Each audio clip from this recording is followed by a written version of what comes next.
Hello folks, today we're going to analyze this video that came up on YouTube and various other places about a Ukrainian Foreign Legion. One of their fighters was wearing, allegedly to the internet sleuths, Islamic State patch on his shoulder, or I think it was on his arm, I guess.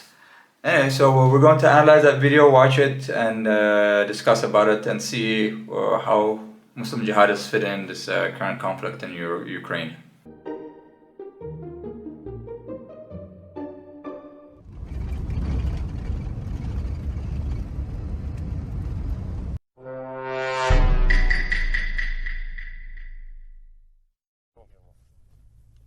Понял, плюс.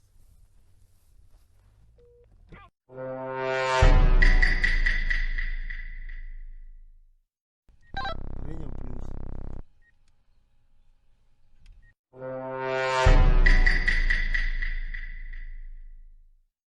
Щоб скоріше ми здобули перемогу, нам потрібна також авіація, ракети.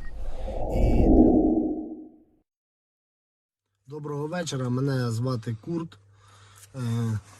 Це відео я записую з приводу ось цього шеврону, який зараз використовується російськими ЗМІ, використовується масово їхньою пропагандою проти Збройних сил України. Цей шеврон засвітився на моїй формі. Я його вдів після того, як ми захопили позиції противника і здобув його на позиціях Вагнера. Я не ігіловець, я по вірі християнин в Збройних силах від початку війни.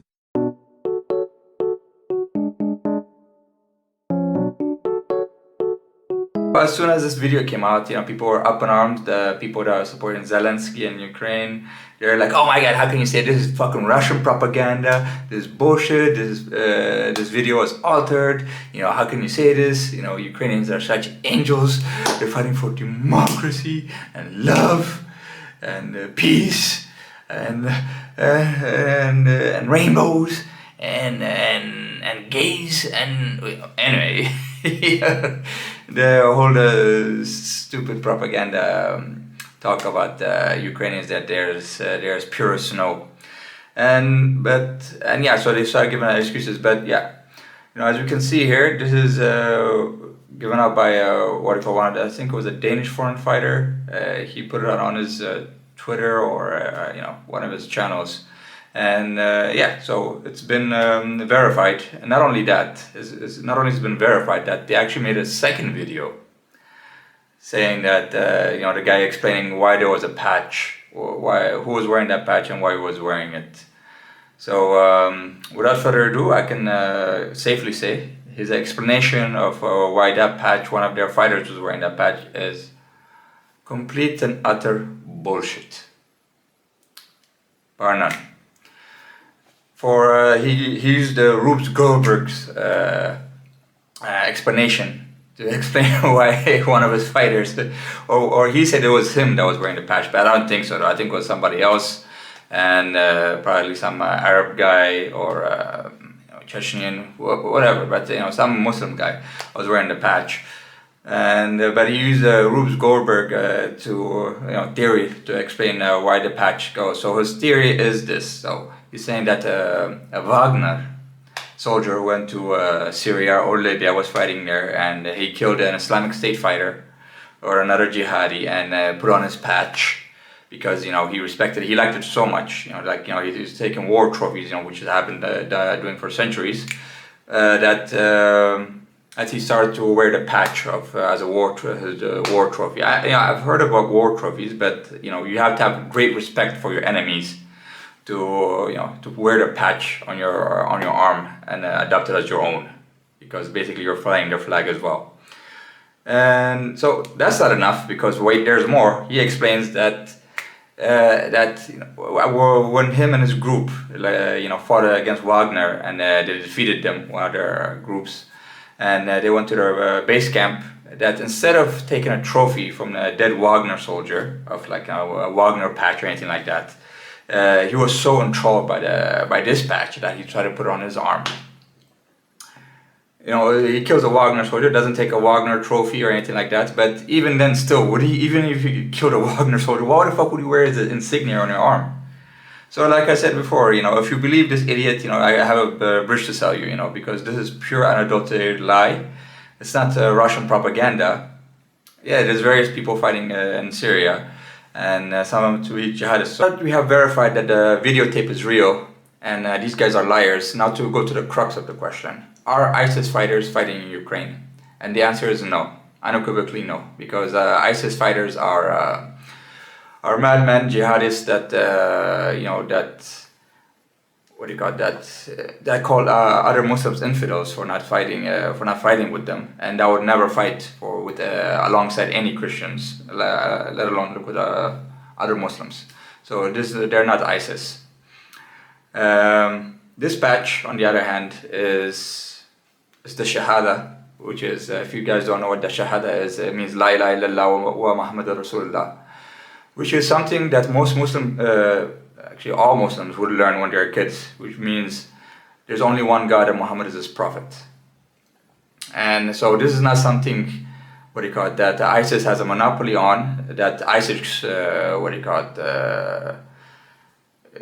only ISIS uses. This is a word that, and symbols that all Muslims use. They're in a lot of Muslim flags, like a lot of Muslim countries' flags, a lot of Muslim people's homes. So it's not just ISIS or other jihadists that use, but it's a lot of Muslims in general. Same thing with takbir, to shout and in celebration in the name of your God. It's not something that ISIS again has a monopoly on, or there's only ISIS uses, or even the jihadists. Like a lot of people, Muslim people, to celebrate the weddings and other festivals, they use as well. Takbir, Allahu Akbar, like that. Some people use it louder, and a lot of times you've seen it in the war zones because people get excited a lot, and I guess it's to venerate God and to get good luck in battle. I guess that's what it is. Yeah, moreover, it is one of the 5 pillars of Islam. So again, like I said, it is very integral to Islam. So this is not an ISIS flag per se. This can be any other flag, any jihadist flag. What outcome do you think the Israeli government wants to see in Syria? A victory for Assad or a victory for the rebels? Or is this Syrian civil war dragging on actually the best of both worlds for Israel because it neutralizes a threat on the country's border? As some would say, it's useful and it distracts attention from the Palestinian problem. Reports that Israel has been treating wounded Syrian rebel fighters in its hospitals on the border, including fighters from Nusra Front, which is, of course, the al-Qaeda proxy in Syria. Do those reports worry you that Israel's helping wounded al-Qaeda-aligned fighters? As I said before, in a different context, it's always useful also to deal with your enemies in a humane way. And I think that when you have people who are wounded and you can deal with them in a humane way, the considerations as to whether to take them in are not simply whether it's politically useful or whether it's politically So it's purely humanitarian, you say? So there's no tactical or political strategic... I didn't say there's no tactical. I said the main consideration, the immediate consideration is humane. But the tactical issues involved, I mean, you know better than me the phrase blowback. You don't think there's going to be blowback against Israel if you get into bed with a group like Nusra Front? No, I don't think so. I don't think there's going to be blowback. Why? Because I think that, unfortunately, the rules of the game in Syria are such that you can do anything that is not possible to be done anywhere else. Yeah, I think people said that in Afghanistan too. Would you also treat Hezbollah fighters? No, I would not treat... Have you not just contradicted what you told me 60 seconds ago? It is a damn shame that these jihadists, these so-called fighters of for Muslims, for the cause of Muslims and protector of Muslims, are out there destroying Muslim countries like Syria and doing CIA bidding, and after they were done with Syria, come to Ukraine to do CIA bidding, but not out there helping Palestinians, Muslims in Myanmar, Muslims in China, and etc., or even doing conflict in Syria. They yelled, they screamed, they killed. You're like, Mendozim, Beit al-Asad, Mendozim. I don't have the great... رؤوسكم بهذه السيوف، هذه بلاد الشام اللي وعد بها رسول الله. إن الملائكة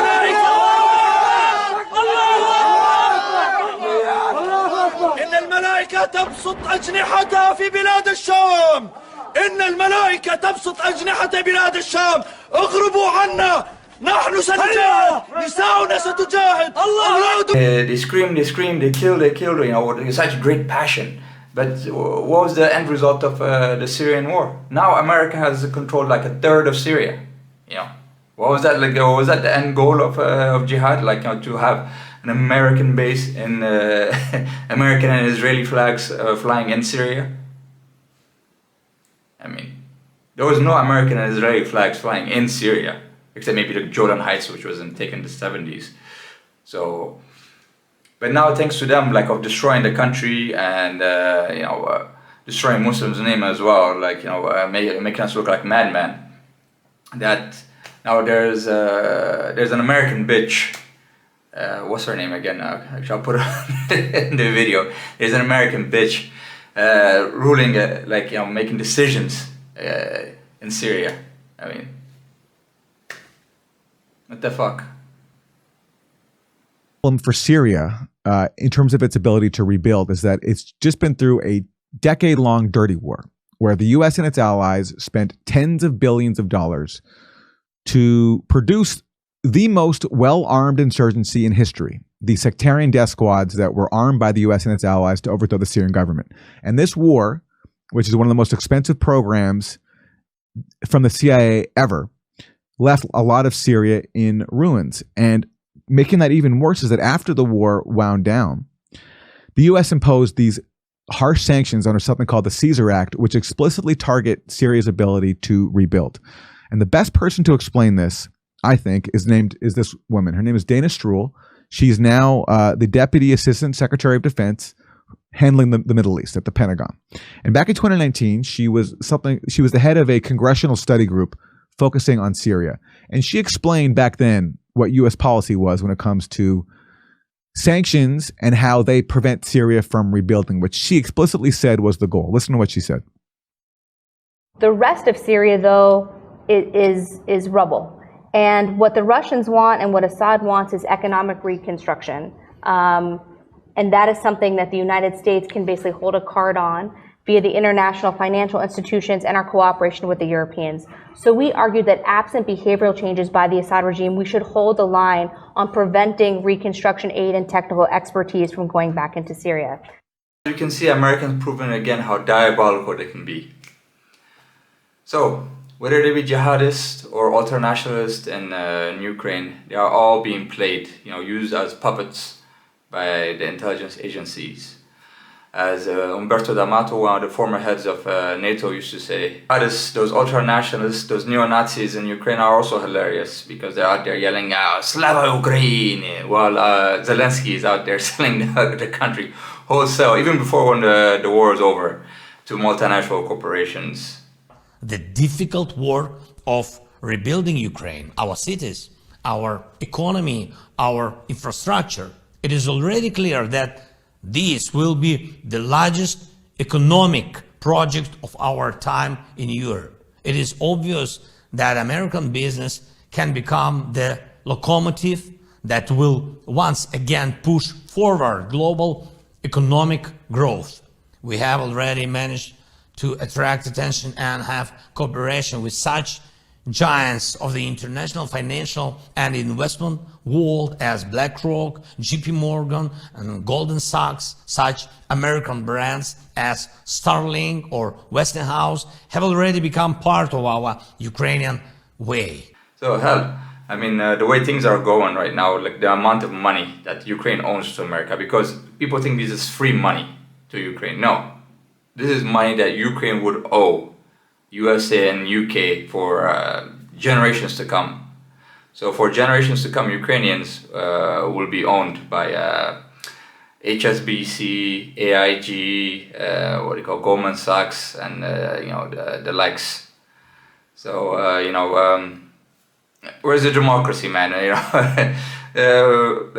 America's not a democracy; it's a constitutional republic, and more or less, I don't even think it's that anymore. Just a big corporation, I would say. So the people are also celebrating that this is not celebrating, but cheering on that this is going to be a fight for democracy, or disillusioned as well. For like one of the Ukrainian guys I interviewed here, he said democracy is an illusion, communism is a dream. So yeah, there's no democracy either right now. Like that's not its offering. You know, the only thing that it's offering is more capitalism, more corporations. So this is going to be the biggest winners in this fight. So these are the people they're fighting for. So what I have to say to the jihadists and to the neo-Nazi and ultra-nationalists in Ukraine, you know, stop lying to yourself. Wake up and smell the coffee. For the jihadists, I would say, ma takbir, ahi, ma takbir. You know what you should say? You should, instead of praising God, you should praise your CIA masters or other intelligence managers. Instead of saying takbir, you should say, ya Mike Pompeo, ya CIA, ya Mossad, ya Ephraim Halevi, or ya Moshe Dagan.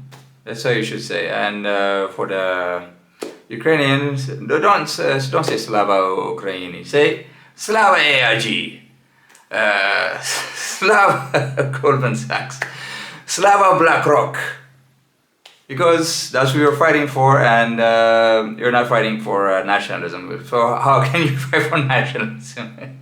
That's not what like America is about, man. Like I mean, you're fighting for big multinational corporations and globalization. So you're an idiot.